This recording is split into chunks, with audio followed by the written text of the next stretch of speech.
ముందుగా మీడియా మిత్రులందరికీ కూడా నమస్కారం.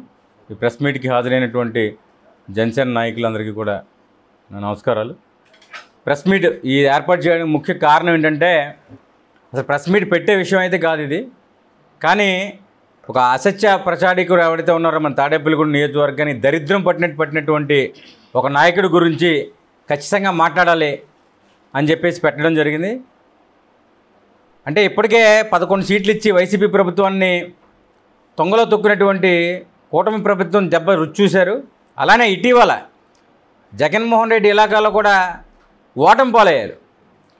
జగన్మోహన్ రెడ్డి నోరు మూసుకుని కూర్చున్నాడు, కానీ ఇక్కడ మాత్రం కొట్టు సత్యనారాయణ నీతికి మారుపేరన్నట్టుగా అతని మాటలు చూస్తే నేనే పెద్ద నీతివంతుణ్ణి, ప్రపంచంలో నాకంటే ఎవరో నీతివంతులు లేరు, నేను చాలా నీతిగా పాలన చేశానన్నట్టుగా ఇష్టం వచ్చినట్టు మాట్లాడుతున్న సందర్భం ఎక్కడికి వెళ్తే అక్కడ ఊరికనే కావాలని ఈ అభివృద్ధిని చూసి ఓరవలేక తాడేపల్లిగూడెంలో గతంలో ఎన్నడూ లేనటువంటి అభివృద్ధి ఇప్పుడు జరుగుతోంది.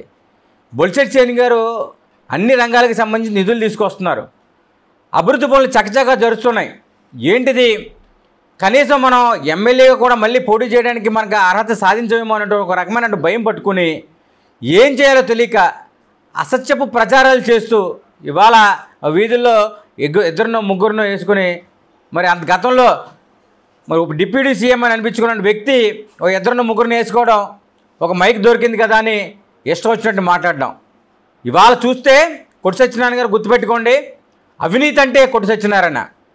ఇవాళ గత పాలనలో ఏం జరిగిందని పక్కన పెట్టేస్తే ఈ తాడేపల్లిగూడెం నియోజకవర్గంలో ఖచ్చితంగా మీకు ఎలాంటి బిరుదు ఇచ్చారో ప్రజలు అందరూ ఒకసారి మననం చేసుకోవాలి. ఏం ఖర్చు పెట్టారు చెప్పండి.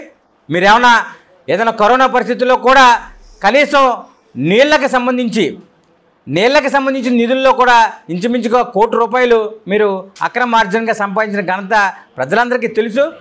ఇక చూస్తే నిజంగా మీరు అభివృద్ధి పక్కన పెట్టేస్తే కొట్టు ట్యాక్స్ అని చెప్పేసి ప్రతి ఒక్కరూ అని అనుకున్నారు.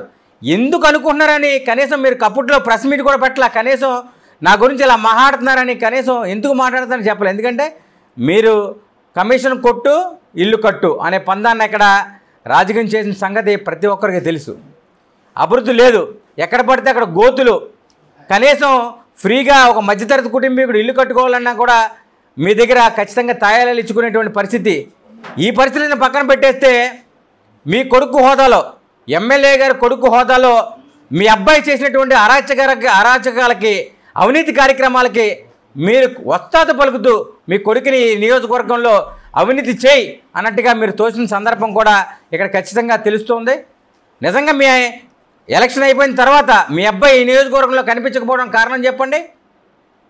ఎందుకో తెలుసా మీకు? ఇవాళ ఒక వ్యక్తిని అడ్డు పెట్టుకుని ఈ తాడేపల్లిగూడెం నియోజకవర్గంలో ఒక యువకుడిని అడ్డు పెట్టుకుని ₹1,00,00,000 మరి అవినీతికి పాల్పడిన వ్యక్తి ఎవరైనా ఉన్నారంటే కనుక ఆధారాలతో చూపించగలం. ఖచ్చితంగా మీ అబ్బాయిని చెప్పాలి.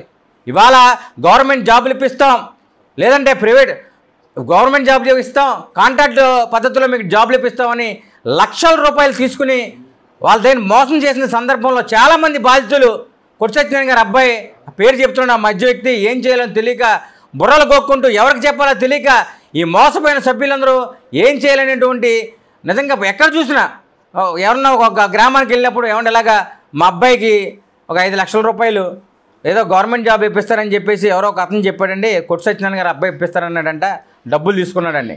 ఇలాగా వందలాది మంది ఇవాళ ఈ తాడేపల్లిగూడెంలో ఉన్నారు.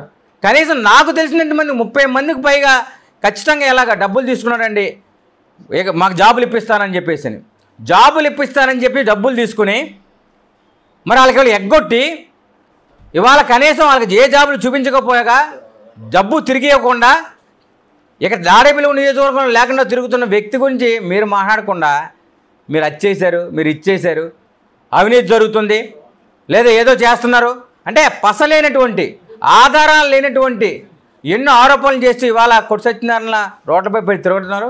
గుర్తుపెట్టుకోండి, ఇవాళ తాడేపల్లిగూడెం అభివృద్ధి చెందుతుందంటే బొలిశెట్టి శ్రీని గారు ఆ స్పీడ్ వల్ల, ఆయన నిధులు తెస్తున్నటువంటి విధానం వల్ల, ఆయన ఏదైతే ప్రజలకు హామీ ఇచ్చాడో అది ఖచ్చితంగా చేకూరుతాడు. ఖచ్చితంగా ఇక్కడ అందరికీ కూడా చేసి చూపిస్తాడు. తాడేపల్లిగూడెంని తీర్చిదిద్దుతాడు. ఖచ్చితంగా మీలాంటి వాళ్ళు ఎన్ని కుయుక్తులు పడినా సరే బొలిశెట్టి గారి మీద కానీ జనసేన పార్టీ మీద కానీ ఉమ్మడి ప్రభుత్వం మీద కానీ మచ్చ వేయాలనుకుంటాం మీ వల్ల కాదు. చూస్తూనే ఉండి 5 సంవత్సరాల్లో ఖచ్చితంగా అభివృద్ధి వైపు బొలిశెట్టి శ్రీని గారు పరుగులు పెట్టించడం ఖాయం.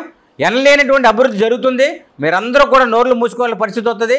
నీకేమైనా ఆధారాలు చూపించు, అంతేగాని అవాకులు చవాకులు పేలకు. ఇంకొక విషయం తెలిసింది, ఇటీవల కొట్టిన గారు మీరు ఖచ్చితంగా చూసాను. నేను ఇదేదో ఈ తాడేపల్లి నియోజకవర్గానికి ఇన్ఛార్జిని నేను మళ్ళీ కూడా పోటీ చేస్తాను అనుకుంటున్నారేమో. మీ కుటుంబానికి సంబంధించినటువంటి వ్యక్తులే, మీకు అతి సన్నిహితంగా ఉన్న వ్యక్తులే అతను మీ పార్టీకి సంబంధించిన పెద్దలను కలవడం, కొట్టిన గారి పేరు చెప్తే ఇక్కడ ఎవరు ఓట్లు లేరు, వైసీపీ పార్టీ కూడా అతపాతంలోకి వెళ్ళిపోయింది కాబట్టి నాకు ఇవ్వండి అని చెప్పేసి ఈసారి ఇన్ఛార్జ్ పదవి సీటు కూడా నాకేమన్నా సీటు తెచ్చుకోవడానికో లేకపోతే ఇన్ఛార్జ్ పదవి తెచ్చుకోవడానికి ట్రై చేస్తున్నాడు. అది చూసుకోండి మీరు వెళ్ళి ఖచ్చితంగా. ఇప్పుడు మీరు మీ ఇన్ఛార్జ్ సీటును కూడా పక్కకి అంటే మీ కుటుంబ సభ్యులే దక్కించుకునేటువంటి ఆలోచనలో ఉన్నారు. అది ఇంకా పైకి రాలేదు. లోతుగా మీరే ఒకసారి పరిశీలన చేస్తే ఆ విషయం కూడా ఖచ్చితంగా వస్తుంది. ఒళ్ళు దగ్గర పెట్టుకుని మాట్లాడడం నేర్చుకోవాలి. మీరు మంచి పదవులు ఒకసారి మంత్రిగా చేశారు, అంతకుముందు 2 సార్లు ఎమ్మెల్యేగా ఉన్నారు. ఖచ్చితంగా మీరు మాట్లాడే భాష చాలా పరివర్తన చెందినట్టుగా ఉండాలి. అంతేగాని ఏదో ఆకతాయిలాగా మాట్లాడుతున్నారు. అలా మాట్లాడితే ఖచ్చితంగా మీరు ఇంకా రానున్న రోజుల్లో మా జనసేన నాయకుల నుంచి గట్టి తీవ్రమైనటువంటి విమర్శలు ఎదుర్కొంటారని మనవి చేస్తూ సెలవు తీసుకుంటున్నాను.